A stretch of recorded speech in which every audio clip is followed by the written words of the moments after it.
Olá, corujas, tudo bem? Então, hoje eu tô aqui para falar mais um pouquinho sobre a minha tese de Alice, que está sendo elaborada por um projeto de psicanálise e vai ser estudada durante 9 meses. Cada etapa desse projeto mostra um pouquinho de como é que está sendo elaborado, como é que é a ideia, e não era a intenção fazer vídeos, mas teve alguns amigos meus que gostaram bastante, alguns pais de alunos que gostaram bastante, e aí eu tô mostrando cada etapa para ver se as pessoas gostam, não gostam, o que estão achando, e aí também tem um feedback um pouquinho melhor ali, um pouquinho mais legal para tá usando e, né, fundamentando esse projeto. Esse projeto, ele tá sendo feito como se fosse o detrás da história de Alice. Então, eu peguei a história original, né, e vou estar fazendo teorias de como a história poderia ter acontecido de outra forma, ou o porquê que ela foi contada do jeito que ela é hoje. Como eu falei em um vídeo anterior, a ideia era fazer a história de Alice porque ela é um conto, né? Ela é uma história de fantasia e eu acho que é a história mais bem fundamentada e explorada que poderia ter. Então eu escolhi ela para falar um pouquinho. Nos vídeos anteriores eu trouxe algumas coisinhas que eu já fiz, né? Como a elaboração do projeto, os dedoches. E hoje eu vou estar falando então um pouquinho sobre os bonecos de feltro. Os bonecos de feltro foi uma decisão que eu tomei logo de primeira no projeto, porque era uma coisa que explorava bastante o que eu queria. Então eles são um pouquinho maiores, são um pouquinho mais bem elaborados, e aí eu mandei fazer, porque eu não tenho muita experiência com feltro, na verdade eu trabalho mais com EVA, e aí eu pedi, né, uma encomenda que demorou muito para chegar, levou 47 dias, se eu não me engano, para entrega, fora a produção, porque o correio acabou atrasando e aí demorou um pouquinho mais. Então, eu já tinha falado antes dos meus bonecos de feltro para muita gente, mas eu ainda não consegui mostrar eles. Então, hoje a ideia é mostrar um pouquinho de cada um e falar um pouquinho de cada personagem para ter uma prévia de como vai ser.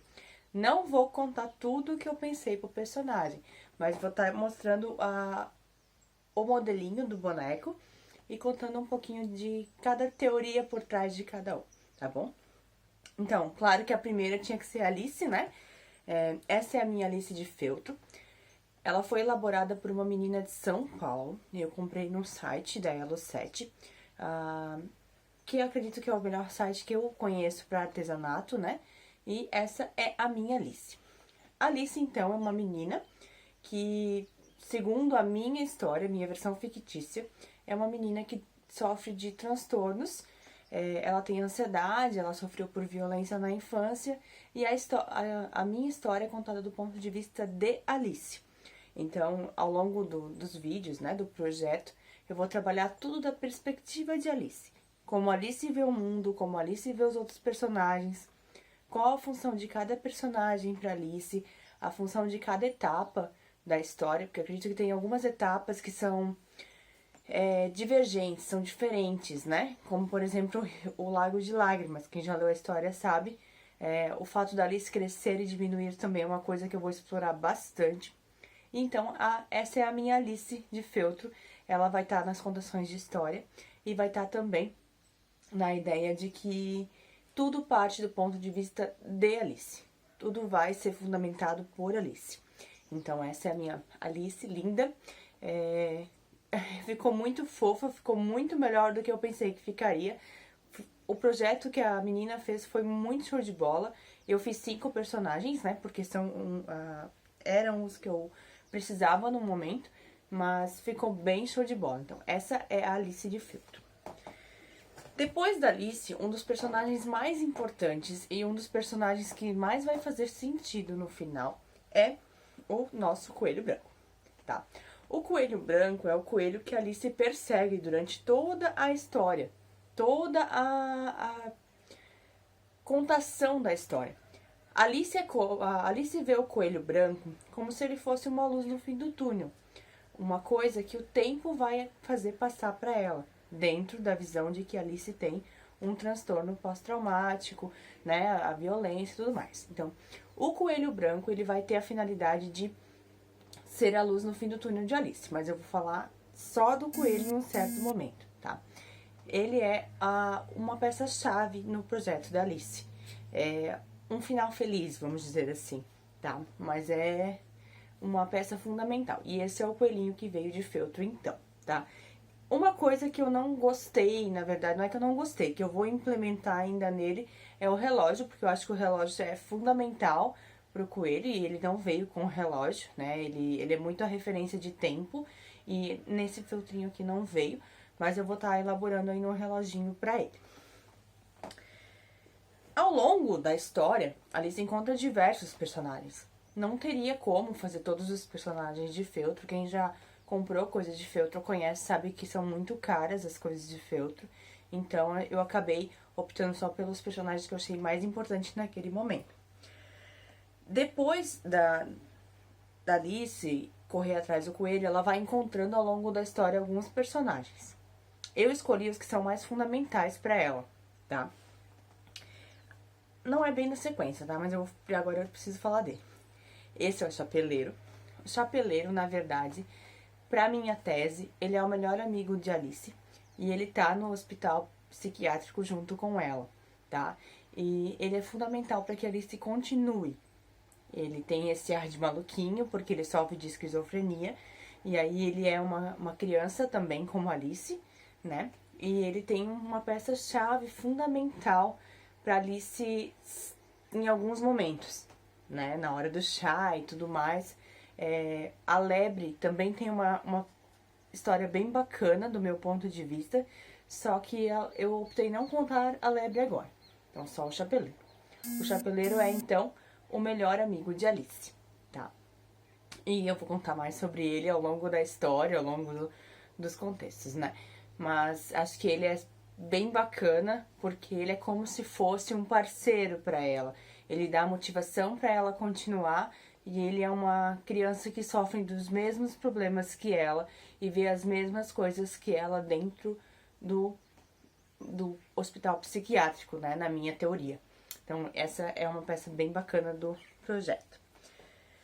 A gente tem também, mais ao longo da história, a Rainha de Copas, que eu acho que é o lado do mal, né? Na verdade, nessa história, um dos lados do mal, que é esta gracinha aqui, tá? A minha Rainha de Copas, ela também foi elaborada para finalizar esse projeto, para contação de história. Ela é como se todo o mal tivesse em um só lugar. Então, ali se vê a Rainha de Copas como mal. E em diversos momentos ela é citada em várias teorias, em vários projetos, como a diretora do sanatório. Então, não se usa mais sanatório, hoje em dia se usa, então, hospital psiquiátrico, né? Mas ela seria a diretora, seria quem dava as regras dentro do sanatório e quem definia quem ficaria e quem não ficaria. Por isso a frase de efeito, cortem a cabeça. Então, se ela decidisse que a criança ou a pessoa não ficaria mais, ela cortava a cabeça, teoricamente, né? Que não é verdade, né? Mas ela seria a figura da diretora, então, do hospital psiquiátrico. E para finalizar, eu teria que falar, né, do meu queridinho, que ao longo do meu estudo foi a parte mais difícil para mim, porque eu sempre gostei muito desse personagem. Eu comecei a ler a história de Alice por causa dele, não por causa de Alice, mas no final eu acabei vendo que realmente faria mais sentido para a história se ele não fosse o que eu esperava. E isso vai acontecer ao longo de projetos. Quem trabalha com projetos, quem faz planos de aula, em algum momento você vai ver que você vai se decepcionar com um personagem, tá? Eu via ele como alegria, como um ponto positivo para Alice. E na verdade, com todo o estudo que eu fiz, não é bem assim. Então, é claro que eu tô falando do Cheshire, que é o gatinho da Alice, que todo mundo acha ele um máximo, acha ele um fofo, mas na verdade ele não é um personagem tão bom assim. Cheshire, do meu ponto de vista, ele é um enfermeiro do hospital psiquiátrico, um enfermeiro que fez parte da rotina de Alice. Ele se fez de amigo de Alice e no final tem uma surpresa aí que eu não vou contar, que eu vou falar só do Cheshire em dado momento, porque, como eu disse, ao longo de um projeto, você vai em algum momento, infelizmente, se decepcionar, se frustrar com o que você encontra e ver que talvez a teoria que você pensou, que você elaborou, não vai poder ser essa. Então, o Chaz-Rib é um personagem fundamental, se não o mais importante depois de Alice, porque ele tem toda uma finalidade. O aparecer e desaparecer, o sorriso grande, ele ser amigo de Alice, mas sempre deixar ela confusa. Então, tudo isso eu vou explicar em um dado momento sobre o Chaz-Rib, tá? Então, esses seriam os meus personagens. Eu vou pegar aqui, tentar pegar todos na mão pra vocês verem. Eles custaram um pouquinho mais do que eu esperava, mas como é um trabalho de artesanato, né, não tem muito o que ser feito. Foi um presente, tá? Foi um presente que eu ganhei. Eu só escolhi eles, mas na verdade eu ganhei. Os meus pais têm me ajudado muito, meu marido me ajudado muito nesse projeto, então eu ganhei eles. E ao longo do projeto eu vou usar bastante eles, eles vão estar o tempo todo comigo e vou mostrando, sim, para cada etapa o que eu vou usar com eles. Então, agradeço muito todo mundo que tem acompanhado, todo mundo que tem incentivado esse projeto. A ideia é que realmente eu esteja fundamentando uma tese para virar psicanalista e espero que isso dê certo. Essa primeira etapa da tese de Alice é um curso, né, que eu tô fazendo de especialização e ao longo do tempo, então, eu vou estar falando de outras histórias e vou estar conseguindo trabalhar com crianças, com transtornos e acho que vai ser bem positivo para minha carreira. Então, agradeço muito, muito, muito todos os recados que eu tenho recebido, as mensagens que eu tenho recebido no Instagram, pelas postagens, eu sempre tô postando lá no meu stories como eu tô fazendo, em que momento que eu tô, às vezes eu tô colorindo desenho e tudo mais. Tem muita gente curiosa para a etapa dos desenhos. Eu pedi para alguns alunos e adultos, né, fazerem então desenhos, e eu vou fazer a interpretação dos desenhos de Alice. E acho que vai ser bem bacana, já recebi alguns. Não vou citar nome dos alunos, mas vou falar, né, os traços, qual é a função da criança que desenha o sol, qual é a função da criança que desenha o traço mais fino, o traço mais grosso, as cores. Então, tudo vai ser bem explicadinho e acho que vai ser bem bacana esse projeto, certo? Um super beijo pra vocês, muito obrigada por estarem acompanhando, por estarem incentivando esse projeto. Espero que lá em setembro a gente tenha resultados bem positivos, tá bom? Tchauzinho!